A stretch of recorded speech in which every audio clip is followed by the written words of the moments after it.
Victim ಇಲ್ಲಿ ಮುನಿರತ್ನ ಅವರು ಇದ್ದಾರೆ, ನೀವು ಇದ್ದೀರಾ, ನೀವು ವಿಕ್ಟಿಮ್ ಅಂತ ಅವರು ಹೇಳಿದ್ದಾರೆ, ನೀವು ಹೇಳಿದ್ದೀರಾ. ಆದ್ರೆ ಈ ಇಡೀ ಪ್ರಸಂಗಗಳನ್ನ ಗಮನಿಸಿದಂತ ಸಂದರ್ಭದಲ್ಲಿ ಸದನದ ಒಳಗಡೆ ಆದಂತ ಪ್ರಕರಣಕ್ಕೆ ಈ ರೀತಿಯಾಗಿ ಮಾಡಿರುವಂತದ್ದು ಪೊಲಿಟಿಕಲ್ ಟಾರ್ಗೆಟ್ ಅಂತ ಅಥವಾ ಇನ್ನೊಂದು ನೀವೇ ಕನ್ಫರ್ಮ್ ಮಾಡ್ಬೇಕು ಸರ್, ಅವ್ರು ಹೇಳ್ತಿರುವಂತ ಪದ ಬಳಕೆಯನ್ನ ನೀವು ಮಾಡಿದ್ದೀರಿ ಅಂತ ಹೇಳಿ ವಿಡಿಯೋಗಳು ಸಾಕಷ್ಟು ಹರಿದಾಡ್ತಿದೆ, ಸಾಕಷ್ಟು ಸ್ಟೇಟ್ಮೆಂಟ್ಗಳು ಬಂದಿದೆ. ಆದ್ರೆ ನಿಮ್ ಕಡೆಯಿಂದ ಒಂದು ಕನ್ಫರ್ಮ್ ನನಗೇನಂತಂದ್ರೆ ನೋಡಿ, ನಾನು ತಪ್ಪು ಮಾಡಿದ್ರೆ ಆ ತಪ್ಪಿಗೆ ಕಾನೂನುಬದ್ಧವಾಗಿರೋ ಶಿಕ್ಷೆ ಏನು ಬೇಕಾದರೂ ಆಗಲಿ, ಕಾನೂನುಬದ್ಧವಾದ ಶಿಕ್ಷೆ ಏನು ಬೇಕಾದರೂ ನಾನು ಅದನ್ನು ಅನುಭವಿಸ್ತೀನಿ ನಾನು ತಪ್ಪು ಮಾಡಿದರೆ. ಮತ್ತು ನಮ್ಮ ಕಸ್ಟೋಡಿಯನ್ನು ನಮ್ಮ ಸಭಾಪತಿ ಅವರು ಸಭಾಪತಿ ಹತ್ರ ಇವ್ರ ದಾಖಲೆಗಳನ್ನು ಕೊಟ್ಟು ದೂರು ಸಲ್ಲಿಸಲಿ, ಅವ್ರು FSL ತನಿಖೆ ಮಾಡಲಿ. ಆ ತನಿಖೆ ನಾನು ತಪ್ಪು ಮಾಡಿದ್ದೀನಿ ಅಂತ ಆದರೆ, ಈಗ ನಾನೇನು ಮಾತಾಡಿದ್ದೀನಿ, ಅವರೇನು ಮಾತಾಡಿದ್ದೀರಿ ಅಥವಾ ಇನ್ಯಾರೇನು ಮಾತಾಡಿದ್ರು ಆನ್ ರೆಕಾರ್ಡ್ ಸಿಗುತ್ತೆ ನೋಡಿ. ವಿಧಾನಮಂಡಲದ ಒಳಗೆ ವಿಜುವಲ್ಸು ಇರುತ್ತೆ, ಮೈಕ್ರೋಫೋನ್ಗಳು ವಾಯ್ಸ್ ರೆಕಾರ್ಡಿಂಗು ಇರುತ್ತೆ, ಅದ್ರ ಜೊತೆಗೆ ಸ್ಟೇನೋಗಳು ಒಂದೊಂದು ಶಬ್ದವನ್ನು ಕೂಡ ರೆಕಾರ್ಡ್ ಮಾಡ್ತಾರೆ. ಅನ್ಪಾರ್ಲಿಮೆಂಟ್ರಿ ಇದ್ದದ್ದನ್ನು ಅವರು ಸಭಾಧ್ಯಕ್ಷರ ಗಮನಕ್ಕೆ ತಂದು ಅದನ್ನು ಕಡತದಿಂದ ತೆಗೆದುಹಾಕೋದು ಮತ್ತು ಅವಹೇಳನಕಾರಿಯಾಗಿ ಮಾತಾಡಿದರೆ ಅವ್ರ ಮೇಲೆ ಕ್ರಮ ಕೈಗೊಳ್ಳುವಂಥ ಅಧಿಕಾರ ಇರ್ತಕ್ಕಂಥ ಸಭಾಧ್ಯಕ್ಷರಿಗೆ ವಿಧಾನ ಮಂಡಲದೊಳಗೆ ಕ್ರಿಮಿನಲ್ ಆಗಿ ನಡ್ಕೊಂಡಿದ್ರೆ ಕ್ರಮ ತೆಗೆದುಕೊಳ್ಳುವಂತೆ ಸಂಬಂಧಪಟ್ಟವರಿಗೆ ಸೂಚಿಸುವ ಅಧಿಕಾರ ಇರೋದು ಸಭಾಪತಿಗಳಿಗೆ.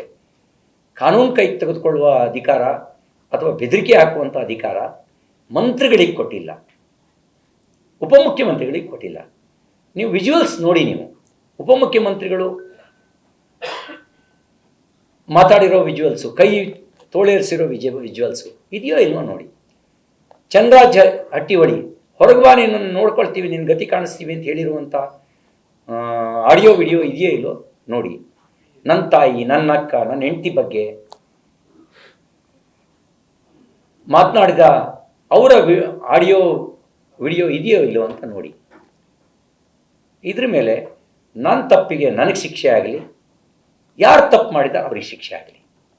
ಸಭಾಪತಿಗಳು ಮಾತನ್ನ ಹೇಳಿದ್ರು ರೂಲಿಂಗ್ ಕೊಡುವಾಗ, ಆತ್ಮಸಾಕ್ಷಿಯನ್ನ ನೋಡಿಕೊಂಡು ಮುಟ್ಟಿಕೊಂಡು ನಿಮ್ಮನ್ನ ವಿಮರ್ಶೆ ಮಾಡ್ಕೊಂಡಿದ್ದೇವೆ, ಈಗ ಅವಕಾಶ ಇದೆ ಅನಿಸುತ್ತೆ, ಅದೇನಿರುತ್ತೆ?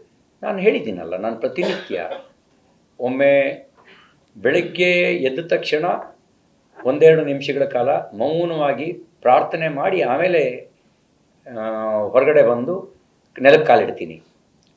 ರಾತ್ರಿ ಮಲಗಬೇಕಾದ್ರೆ 1-2 ನಿಮಿಷಗಳ ಕಾಲ ಓದಿದೆಲ್ಲ ಮುಗಿದ ಮೇಲೆ 1-2 ನಿಮಿಷಗಳ ಕಾಲ ಒಂದು ದಿನದ ಘಟನೆಗಳನ್ನೆಲ್ಲ ಅವಲೋಕನ ಮಾಡಿಕೊಂಡು ಸರಿ ತಪ್ಪುಗಳು ವಿಮರ್ಶೆ ಮಾಡಿ, ನನ್ನಿಂದ ಇದು ಆಗಬಾರ್ದು, ಇಂಥದ್ದು ಆಗಬೇಕು, ಇಂಥದ್ದು ಆಗಿದ್ದು ಸರಿ ಇದೆ ಅಂತ ವಿಮರ್ಶೆ ಮಾಡ್ಕೊಳ್ತೀನಿ. ಪ್ರತಿನಿತ್ಯ ನನ್ನ ಜೀವನದಲ್ಲಿ ನಡೆಯುತ್ತೆ. ಹಾಗಾಗಿ ದೌರ್ಬಲ್ಯಗಳನ್ನು ದೂರ ಮಾಡ್ಕೊಳ್ತಾ ಸ್ಟ್ರೆಂತ್ ಜಾಸ್ತಿ ಮಾಡ್ಕೊಳ್ಳೋ ಕೆಲಸ ಮಾಡ್ತಾ ಬಂದಿದ್ದೀನಿ. ನೀವು ಮುನಿರತ್ನ ವಿಷಯವನ್ನು ಹೇಳಿದ್ರಿ, ಇದೆಲ್ಲ ನೋಡಿದಾಗ ರೇವಣ್ಣ ಅವರು, ಮುನಿರತ್ನ ಅವರು ನನ್ನ ಮೇಲೆ ಇದೆಲ್ಲ ನೋಡಿದಾಗ ಒಂದು ಷಡ್ಯಂತ್ರದ ಭಾಗ ಅಂತ ಅನಿಸುತ್ತೆ. ಆದರೆ ಕಾಲ ಎಲ್ಲದಕ್ಕೂ ಉತ್ತರ ಕೊಡುತ್ತೆ. ನ್ಯೂಸ್ ಫಸ್ಟ್ ನಿರ್ಭೀತಿಯಿಂದ ನಿಮ್ಮ ಪರವಾಗಿ.